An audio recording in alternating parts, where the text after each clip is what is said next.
So it can be very confusing to figure out what sections you need on your resume, especially when there's so many different sections to choose from. So I've decided to make a quick video on what sections you need on your resume.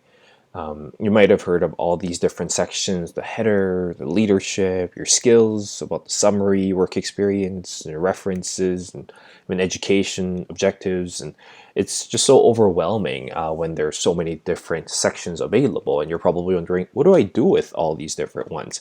So in this video, I want to summarize that and narrow that down to about 5 key sections you must include in your resume. And while I'm at it, I want to tell you what you should be writing under each section to make your resume stand out. And to help with the understanding, I want to show you some examples of each section. So let's dive right in. I'm Professor Job Offer, and I've spent the last 10 years with a number of Forbes Global 2000 companies, and I want to share with you my tips on tips and secrets on how to land your next job offer.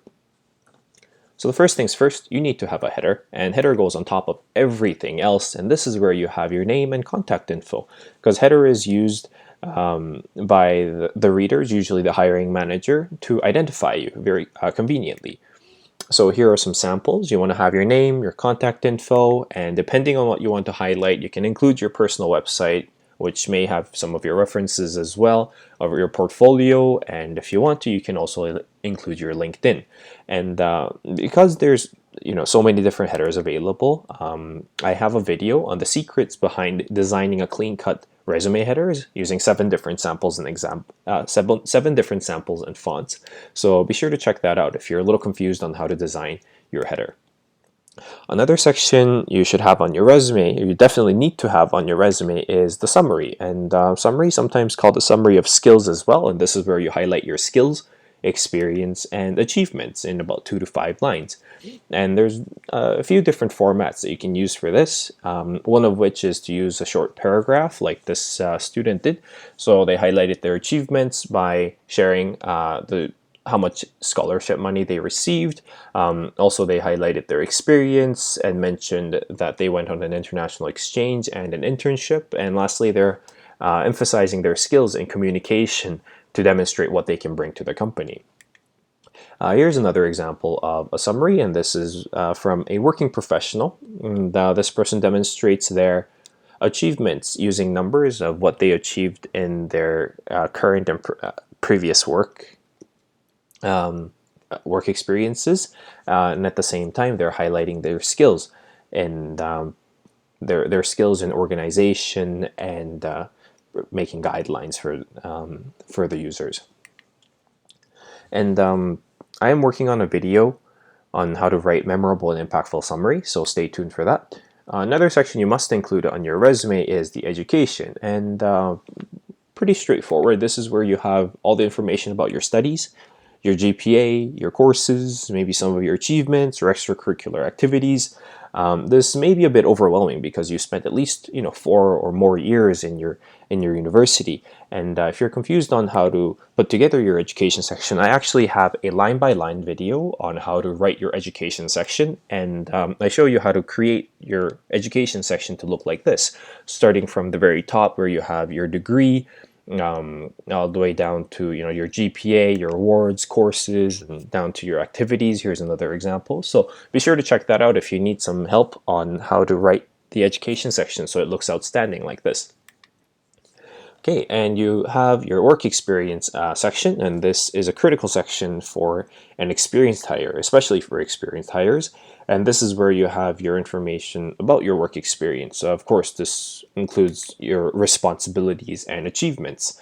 And in your work experience, you can definitely include your internships, your part-time jobs, and even operating your own business as well. So here's a sample.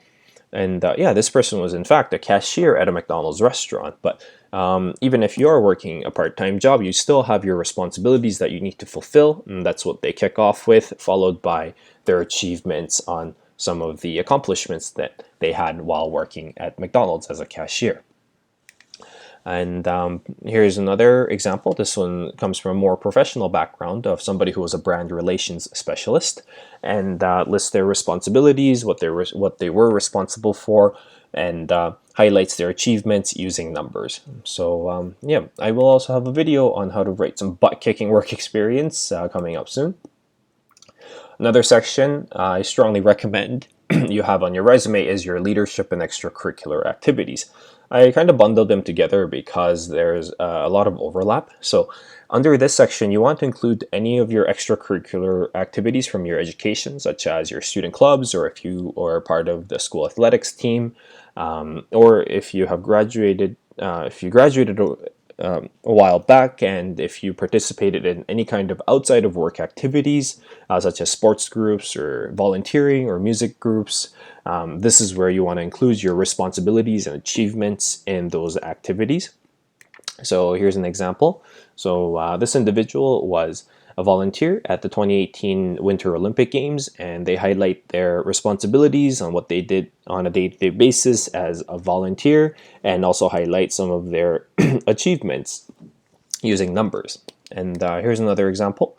This person, outside of their work, they were the social media manager for a not-for-profit organization, and they briefly share what the organization does and some of the responsibilities that they were in charge of. And this is what you would want to include on your resume for the leadership and extracurricular section. And I'll also have a video on this in the near future.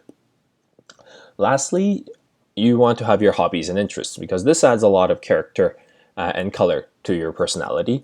And literally, this is where you have your hobbies and interests. And if you have any kind of certifications that are related, or even they're not related, to show some diversity, you can include these here as well. And there's a couple different ways of doing this. You can list your hobby or interest, followed by a brief explanation of how you are acting on those hobbies and interests, or how you're demonstrating them. Or another way is to just make a list of all the different activities and interests that you're participating in. And yeah, this one as well. I also have a video coming soon about it. So let's do a quick review. So there's 5+1 sections of a resume. I call it 5+1 because the +1 is the header, and that's just where you have your name and contact information. But the main body of your resume should include these 5 sections, which is your summary, your education, your work experience, leadership or extracurricular activities, and the hobby section. So hopefully this video will be helpful in giving you some guidance on what sections to include on your resume.